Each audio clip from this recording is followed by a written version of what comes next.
to come out and blame the game on his players not playing hard enough, I was reeling a little bit from that during the break as I contemplated it, Ron. He said that. We didn't play. They played harder than us. When out physicaled us. The whole football world could see that the Steelers were completely out-schemed on the first drive. And I think it's hard for him to admit that as a veteran defensive coach. Him and Austin, both veteran defensive coaches, just getting circles run around them by Slovic. I think that's probably hard to admit. Do you? Oh, there's a rookie quarterback, too. A team that had ran for 2.6 yards per carry coming in. A rookie quarterback, a rookie first-year offensive coordinator. Hell yeah, it'd be hard for him to admit it.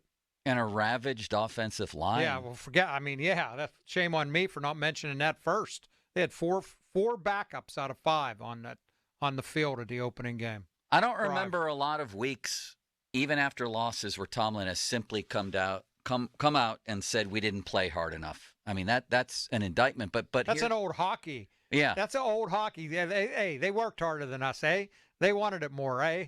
That's a hockey thing. You never hear football players say that.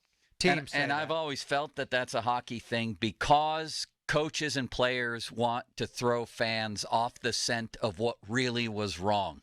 The easiest thing to say, and you'll get media people all excited about, is we didn't try hard enough. Oh, they didn't try hard enough. See, fans are right. Let's run with that. That's not really true. And if they didn't try hard enough in this game, what an indictment that would be. Right. Guys are getting paid a hell of a lot of money. Right. They didn't try? Come on, there's something else happening here. But this also leads me to the next question for you, Ron.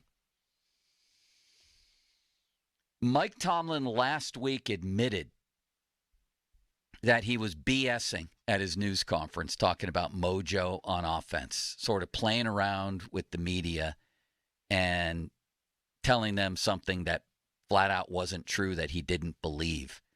I think that's sort of a dangerous game to play because you're not really in that room talking to Mark Caballi. You're talking to your entire fan base. You're talking to Steeler Nation. The people in there are just conduits hoping to ask questions, if they're doing their job correctly, that fans are curious about.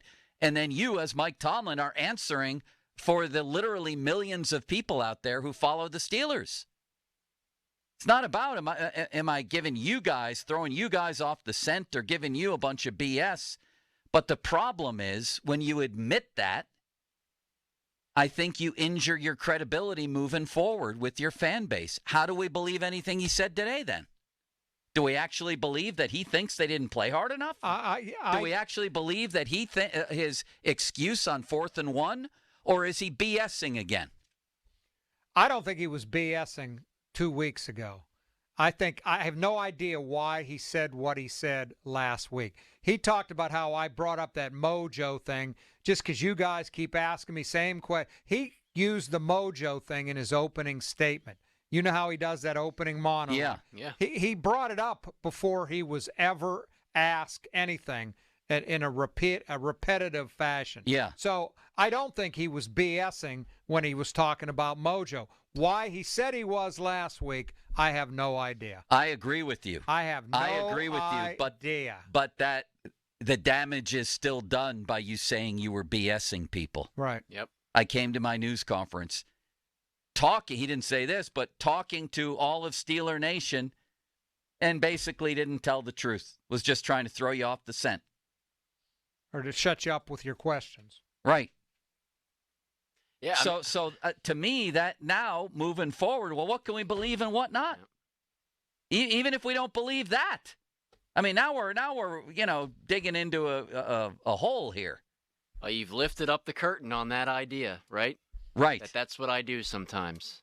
So let's talk about some of the things that were said here. And by the way, in case you missed it, the 2 news items, Kenny Pickett basically said participation will be our guide. All the reports we've seen didn't have even a sleeve on the leg yesterday.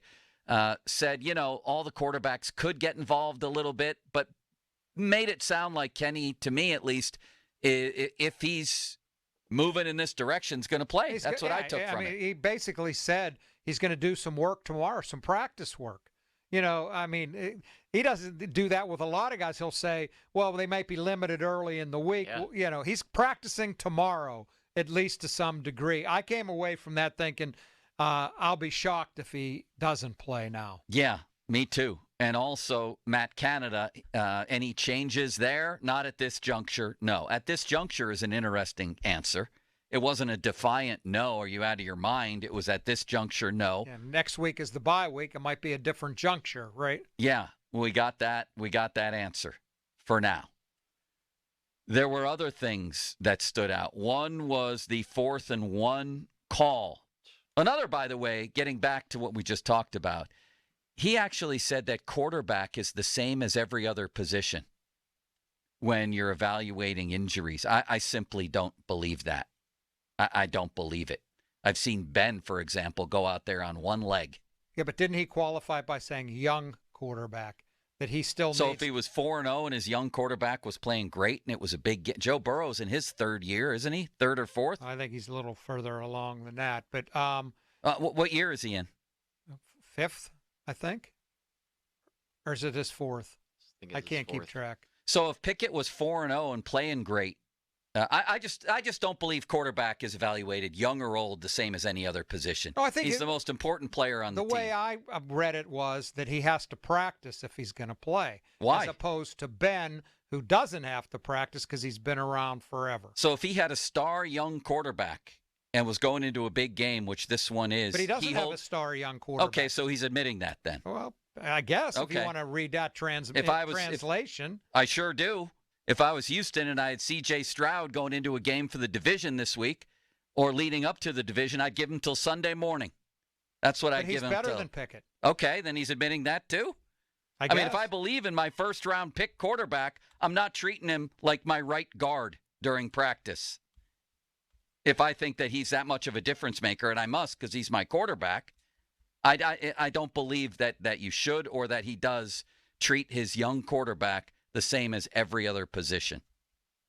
I don't think a lot of coaches would say that. We can agree to disagree on that then. That's fine. Do you think other coaches do that? I think other coaches with young quarterbacks who are still trying to find their way want them to practice before they let them sit out all week and then play them on Sunday. So it's about how good or bad you think the quarterback is, not the fact that he's young. Well, if he's trying to find his way, yeah. Okay, then I'll buy that. So it's more about ability and production than it is about the fact he's a young quarterback. Because C.J. Stroud, I would give until Sunday morning or at least Saturday night before I made a decision because he's that much of a difference maker. He's my quarterback, and he's a star quarterback. But would he be so effective without any practice time at this stage of his career?